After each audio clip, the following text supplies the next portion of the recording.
আসসালামু আলাইকুম। ছাদ বাগানের নতুন একটি ভিডিওতে সবাইকে স্বাগতম। এটা হচ্ছে বীজ থেকে করা একটা পেয়ারার চারা। এই চারা গাছটি এত ঝোপালো এবং ঝাঁকড়া হয়েছে কিভাবে? এই টিপসটি ফলো করলে আপনাদের গাছও এমন ঝাঁকড়া এবং ঝোপালো হবে এবং খুব দ্রুত ইনশাল্লাহ ফল আসবে।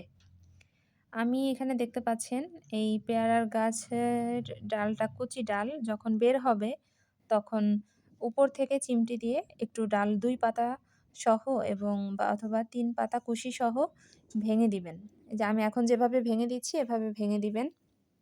যখনই নতুন ডাল বের হবে তখনই এভাবে ভেঙে দিবেন। ভেঙে দিলে সেখান থেকে আবার নতুন শাখা-প্রশাখা বের হবে এবং গাছটি অনেক ঝোপালো হবে। আমি এই যে ১ম এ যে ভেঙেছি সেখান থেকে আরও ২ টি ডাল বের হয়েছে এবং এই ২ টি ডাল এখন ভেঙে দিয়েছি এবং এই ২ টি ডাল থেকে আরও ২ টি করে ৪ টি ডাল বের হবে। এভাবেই পেয়ারা গাছ এভাবে ঝোপালো করতে হয়।